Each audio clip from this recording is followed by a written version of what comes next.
ఇది మరో breaking news. ఈ బ్రేకింగ్ న్యూస్ విశాఖలో కుంగిపోయిన 2 5 భవనాలకు సంబంధించిన బ్రేకింగ్ న్యూస్. ఇది విశాఖ 1 టౌన్ వేలంపేటలో 2 భవనాలు ఒరిగిన ఘటనలో అధికారుల నిర్లక్ష్యం చాలా స్పష్టంగా బయటపడింది. అక్కడ G+3కి అనుమతిని ఇచ్చి G+5 నిర్మాణం జరిగిన అధికారులు పట్టించుకోలేదు. అదిగో చూడండి ఒకసారి ఆ భవనాలు చూసే ఇప్పుడు విశాఖ వాసులు ఒక్కసారిగా భయాందోళన వ్యక్తం చేశారు. 2 భవనాలు ఎలా ఒరిగిపోయాయో, ఎలా కుంగిపోయాయో, ఎలా బేటలు వారాయో మీరు బిగ్ టీవీ స్క్రీన్ పైన చూడొచ్చు. ఈ కుంగుబాటులో ఈ భవనాలు కుంగిపోవడం వెనుక అధికారుల నిర్లక్ష్యం చాలా స్పష్టంగా కనబడుతుంది. G+3కి అనుమతినిచ్చి G+5 నిర్మాణం జరిగిన అధికారులు ఎందుకు పట్టించుకోలేదు అని ప్రశ్నిస్తున్నారు. పైగా అది ఎటువంటి ప్రాంతమో తెలుసా? అది లోతట్టు ప్రాంతం. లోతట్టు ప్రాంతం కావడంతో ఆ బిల్డింగ్ బరువుకు కుంగిపోతున్నాయి అని చెబుతున్నారు. ఇప్పటి వరకు కసిరెడ్డి ప్లాజా బిల్డింగ్ ఓనర్ ఎక్కడున్నాడో కనిపించడం లేదు. అధికారుల అలసత్వమే ఈ బిల్డింగ్స్ కుంగిపోవడానికి కారణమని స్థానికులు ఆరోపిస్తున్నారు.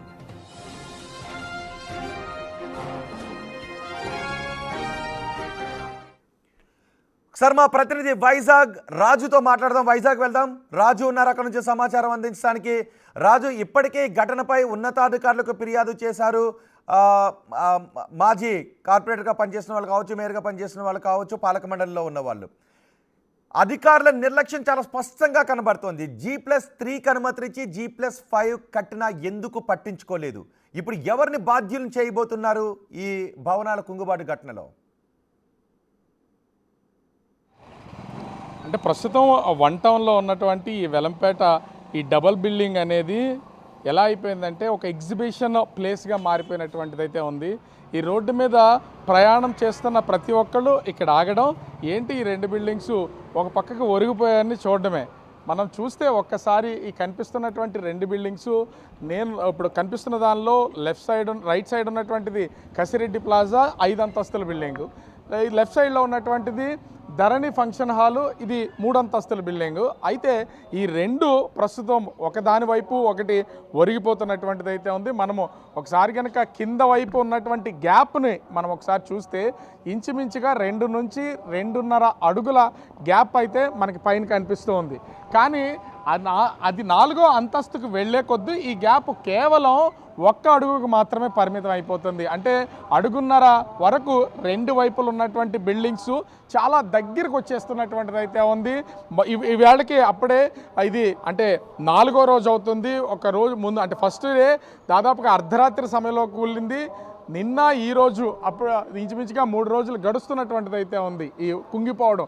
ఇప్పటి వరకు అంటే మొదటి రోజు కుంగుబాటుకు గురైంది కాబట్టి లోకల్గా ఉన్నటువంటి పోలీస్ స్టేషన్లో ఉన్న పోలీసులు, జీవీఎంసీ అధికారులు, టౌన్ ప్లానింగ్ వాళ్ళు వచ్చి చూసి వెళ్ళిపోయారు. ఇంకా తర్వాత నుంచి స్థానికంగా ఉన్నటువంటి వాళ్ళు మాత్రం అసలు ఇక్కడ ఏం జరుగుతుంది, బిల్డింగ్స్ ఇలా ఎందుకు కూలుతున్నాయి అనేది అర్థం కానటువంటి పరిస్థితిలో మొత్తం కొంచెం కొంచెం కూడా కుంగిపోతున్నటువంటిది అయితే ఉంది. ఇక్కడ మనం చూడవచ్చు ఈ పగుళ్ళను కనుక ఒకసారి గమనిస్తే మొదటి రోజు ఇంత ఎక్కువ పగుళ్ళు అయితే లేవు. ఇప్పుడు 3వ రోజు గడుస్తున్న కొద్దీ పగుళ్ళు శాతం పెరుగుతుంది. పైగా అంటే ధరణి ఫంక్షన్ హాల్కి సంబంధించినటువంటి బిల్డింగ్ కొంచెం ముందుకు రావడం, అదేవిధంగా ఈ కసిరెడ్డి ప్లాజా దగ్గరికి వస్తున్నటువంటి నేపథ్యంలో వాటికి ఉన్నటువంటి కిటికీల దగ్గర ఏర్పాటు చేసే చిన్న గోడ, ఈ ముఖ్యంగా చూస్తే వాటికి పైప్ లైన్స్కి అయితే అవి అటాచ్ అవుతున్నటువంటిది అయితే కనిపిస్తుంది. పైప్ లైన్లకి అటాచ్ అవుతున్నటువంటి నేపథ్యంలో కొంత ప్రెషర్ అవుతుందని చెప్పాలి. ఇంకా రోజు రోజుకి ఇవి ఒకదానిపైకి ఒకటి చేరుకునే అవకాశం అయితే ఉంది. మనం వస్తున్నటువంటి పబ్లిక్ని కూడా చూస్తే వస్తున్నటువంటి ప్రతి ఒక్కరు కూడా ఇది కేవలం వాళ్ళకి ఒక ఎగ్జిబిషన్ ప్లేస్ అనే, నేను ముందుగా చెప్పినట్టు ఒక ఎగ్జిబిషన్ ప్లేస్. ఇక్కడ ఏం జరుగుతుందో ఏంటనేది ఎవరికీ తెలియదు. కూలిపోతున్నవి అంటే కుంగిపోతున్నట్టు వాటికి సంబంధించి ఎప్పుడు చూడలేదు ఇట్లాంటి పొజిషన్. ఎందుకంటే ఎక్కడన్నా కుంగుబాటుకు గురైతే ఒక బిల్డింగు కుంగిపోవడాన్ని గమనిస్తూ ఉంటాం. కానీ ఇక్కడ 2 బిల్డింగులు ఒకదానికొకటి ఆకర్షించబడినట్టు సమాంతరంగా కుంగుతున్నటువంటిది అయితే ఉంది. అయితే ఇక్కడ అంటే భూమి కూడా ఇది లోతట్టు ప్రాంతం, ఎప్పుడు నీళ్లు నిలిచి ఉండే ప్రాంతం. దీనికి మరి ఇంత నిర్మాణం చేపట్టినప్పుడు అధికారుల నిర్లక్ష్యం ఏ స్థాయిలో ఉందనేది దీన్ని బట్టి అర్థం చేసుకోవచ్చు.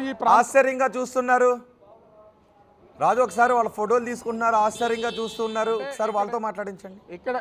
ఇక్కడికి వస్తున్నటువంటి వాళ్ళందరూ కూడా వచ్చి ఏం జరుగుతుందో ఏంటో అర్థం కానటువంటిది. ఈ ప్రాంతానికి చెందినటువంటి వాళ్ళు కాదు వీళ్ళెవరూ కూడా. ఇక్కడ ఉన్నటువంటి వాళ్ళు కొంతమంది ఇక్కడ ఉన్నటువంటి వాళ్ళకి కూడా కొంత తెలుసు. వాళ్ళతో ఒకసారి నేను మాట్లాడే ప్రయత్నం అయితే చేస్తాను. ఇది ఏంటండి అసలు మొత్తం రెండు వైపుల నుంచి కుంగిపోతున్నాయి అంటే ఇక్కడ ఆ భూమిలో ఏమైనా తేడా ఉందనుకోవచ్చు అసలు సార్ నిన్న అంటే భూమిలో ఏమైనా సార్ ఎక్కేం చెప్తామండి అందులో భూమిలో ఇక్కడ వాతావరణం ఎట్లా ఉంటుంది అసలు భూమికి సంబంధించి అవన్నీ రిపోర్ట్లో తెలుస్తాయి సార్ మనకు తెలుసు. సో ఇక్కడ ఉన్నటువంటి వాళ్ళు కూడా మాట్లాడడానికి ఇబ్బంది పడుతున్నటువంటిది అయితే ఉంది. అయితే G+3కి సంబంధించి ఇక్కడ కేవలం అనుమతులు అయితే ఉన్నాయి. కానీ G+3 కాకుండా ఇప్పుడు G+5 అయితే నిర్మించినటువంటిది అయితే ఉంది. అంటే మరొక 2 అంతస్తులు అదనంగా నిర్మాణం చేపట్టడంతో మొత్తం అయితే ఒక పక్కకి అయితే కుంగిపోతున్నటువంటిది అయితే ఉంది. ముఖ్యంగా ఈ 35వ డివిజన్కి సంబంధించి మాజీ కార్పొరేటర్ ఆనందరావు అయితే ఇప్పటికే అటు ఎమ్మెల్యేకి అదేవిధంగా లోకల్గా ఉన్నటువంటి అధికారులకి ఫిర్యాదు చేశారు. నిన్న కూడా జీవీఎంసీ కమిషనర్కి అయితే ఫిర్యాదు చేసినటువంటి పరిస్థితి అయితే ఉంది. దీన్ని తొందరగా కోల్చకపోతే కనుక ఒక పెద్ద ప్రమాదమే ఏర్పడుతుందని చెప్తున్నటువంటి పరిస్థితి అయితే ఉంది. కానీ అధికారులు ఎవరూ కూడా గడిచినటువంటి 2 రోజుల్లో అంటే మొదటి రోజు రాత్రి మాత్రమే అధికార యంత్రాంగం లోకల్గా ఉన్నటువంటి అధికారులు వచ్చి చూసి వెళ్ళారు తప్ప ఎందుకంటే క్షణాల్లో కూలిపోయే ప్రమాదం లేకపోవడంతో రాజు అక్కడ అధికారుల నిర్లక్ష్యం కూడా బిల్డర్ నిర్లక్ష్యంతో పాటు అధికారుల నిర్లక్ష్యం కూడా చాలా స్పష్టంగా కనబడుతుంది. G+3కి G+5 వేసినా పట్టించుకోకపోవడం, మరోవైపు సెట్ బ్యాక్ కూడా వదలలేదు అసలు. దానికి 5 అంతస్తుల భవనం వేస్తే సెట్ బ్యాక్ వదలకుండా అంత నిర్మాణాన్ని చేపడితే అసలు టౌన్ ప్లానింగ్ అధికారులు ఏం చేస్తున్నారు? ఇది పూర్ణ మార్కెట్ ఏరియా. ఇది మొత్తం అంతా ఎప్పుడు నిరంతరం రద్దీగా ఉండేటటువంటి ప్లేస్ ఇది. అట్లాంటి ఈ పూర్ణ మార్కెట్కి సంబంధించినటువంటి ఏరియాలో సెట్ బ్యాక్స్ కాదు అంటే చిన్న చిన్న ఇళ్ల నిర్మాణం ఉంటుంది. చిన్న చిన్న వ్యాపారాలు ఉంటాయి. అదే ఆ వ్యాపారాలు చేసుకున్నటువంటి వాళ్ళు పైన కింద వ్యాపారం చేస్తూ పైన నివాసం ఉంటున్నటువంటిది అయితే ఉంటుంది. కానీ ఇక్కడ మాత్రం కసిరెడ్డి ప్లాజా నిర్మాణం చేపట్టినటువంటి బిల్డర్ మాత్రం కేవలం దీన్ని దాదాపుగా 30 నుంచి 40 లక్షలకి ఒక్కొక్క ఫ్లాట్ని అయితే అమ్మకం చేసినటువంటి పరిస్థితి అయితే ఉంది. ముఖ్యంగా చూస్తే దీనిలో 9 ఫ్లాట్లు ఉన్నాయి. దాదాపుగా 4 కమర్షియల్ బ్లాక్స్ అయితే ఉన్నాయి. గ్రౌండ్ ఫ్లోర్కి సంబంధించి ముఖ్యంగా దీన్ని కూడా వీళ్ళు షాప్ పర్పస్ యూజ్ చేయడానికి ప్లాన్ చేస్తారు తప్ప పార్కింగ్ ప్లేస్కి అయితే యూజ్ చేయడానికి అయితే ఎక్కడా లేదు. అంటే సెట్ బ్యాక్స్ ఎక్కడా వదిలినటువంటి పరిస్థితి అయితే లేదు. దీనికి తోడు పార్కింగ్ ప్లేస్ కూడా లేకుండా మొత్తం అంటే వీళ్ళు నిర్మాణం చేపట్టింది నివాస ప్రాంతంగా నివాస సముదాయంగా దీన్ని నిర్మాణం అయితే చేపట్టారు. కానీ పూర్తిగా దీన్ని వ్యాపార సముదాయంగా మార్చేసినటువంటి పరిస్థితి అయితే ఉంది. పక్కన ఉన్నటువంటి ధరణి ఫంక్షన్ హాల్కి సంబంధించినటువంటి బిల్డింగ్ కూడా చూడవచ్చు. ప్రస్తుతం అయితే వాళ్ళ బిల్డింగ్స్ లోపల ఉన్నటువంటి ర్యాక్స్లో ఉన్న షాపులన్నింటినీ ఆ వస్తువులన్నింటినీ ఒక్కొక్కటి కూడా ఖాళీ చేస్తున్నటువంటిది అయితే ఉంది. వీళ్ళు ఖాళీ చేసి బయటికి వెళ్తున్నారు. ప్రస్తుతం అయితే ఇది క్షణాల్లో కూలిపోయే అవకాశం లేదు. కాబట్టి పైన అంటే ఈ G+5 బిల్డింగ్లో కసిరెడ్డి ప్లాజాలో ఇప్పటికీ ఇంకా ఒక 2 ఫ్యామిలీస్ అయితే లోపల ఉన్నాయి. ప్రస్తుతం దీనికి సంబంధించిన అయితే విద్యుత్ రాజు ఇంకా అందులో ఫ్యామిలీస్ ఉన్నాయా? రాజు ఇంకా అందులో ఫ్యామిలీస్ ఉన్నాయి కూలిపోతున్న బిల్డింగ్ లో సంబంధించి ఇంకా 2 ఫ్యామిలీస్ లోపల. మరి అధికారులు వాళ్ళని ఖాళీ చేయమని చెప్పించాలి కదా, ప్రమాదం కాదు.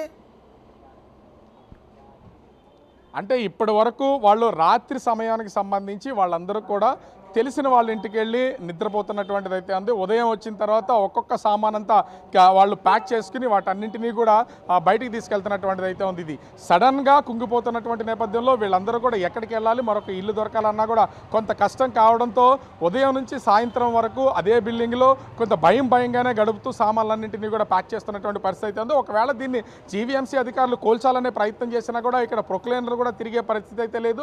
ఎటు చూసినా కేబుల్స్ ఉన్నటువంటి పరిస్థితి అయితే ఉంది. ముఖ్యంగా ఈ 2 బిల్డింగ్స్ ని కోల్చడం కూడా చాలా కష్టంతో కూడుకున్నటువంటిది. ఈ జీవీఎంసీ అధికారులు దీని ఒక ప్లానింగ్ ప్రకారం అయితే కోల్చాలి. మరి ఇప్పటి వరకు అసలు దీని నిర్మాణం చేపట్టినటువంటి ఆ కాంట్రాక్టర్ ఎక్కడున్నాడో ఆ బిల్డర్ ఎక్కడున్నాడో కూడా అర్థం కానటువంటి పరిస్థితి అయితే ఉంది. ముఖ్యంగా చూస్తే దీనికి సంబంధించి పూర్తిగా అధికారుల నిర్లక్ష్యం ఇక్కడ కనిపిస్తుంది. అధికారులు కూడా ఇప్పటి వరకు దీన్ని పరిశీలించినటువంటి పరిస్థితి అయితే కనిపించడం లేదు. రోహిత్ రైట్ రాజు, విశాఖపట్నంలో 2 భవనాలు ఒక్కసారిగా కుంగిపోయిన దృశ్యాలు ఇప్పుడు మీరు చూస్తున్నారు. ఆ ఘటన చూసి భవనాలు కుంగిపోవడం చూసి విశాఖవాసులు భయాందోళనకు గురయ్యారు, ఆశ్చర్యానికి కూడా గురవుతున్నారు ఎలా కుంగిపోతున్నాయని. ఇక్కడ నిజానికి ఆ బిల్డర్ కక్కుర్తి ఒకటి అయితే అధికారుల అలసత్వం మరొకటి ఈ భవనాల కుంగుబాటుకు కారణం. ఇప్పుడు ఆ భవనాలు ఎటువైపు కూలుతాయో, ఏ పక్క బిల్డింగ్స్కి డ్యామేజ్ని కలగజేస్తాయో, ఎటువంటి ప్రమాదానికి కారణమవుతాయోనని భయపడుతున్నారు. ఇంకా 2 కుటుంబాలు అందులో ఉన్నాయంట. ఒకటి G+3కి అనుమతులు తీసుకొని G+5 కడుతున్నా పట్టించుకొని అధికారులను కూడా పనిష్ చేయాలి. అంతేకాదు అక్కడ ఇంకా అందులో కుటుంబాలు ఉంటే వాళ్ళని ఖాళీ చేయించకపోవడం అధికారులు అలసత్వంగా చూడాలి.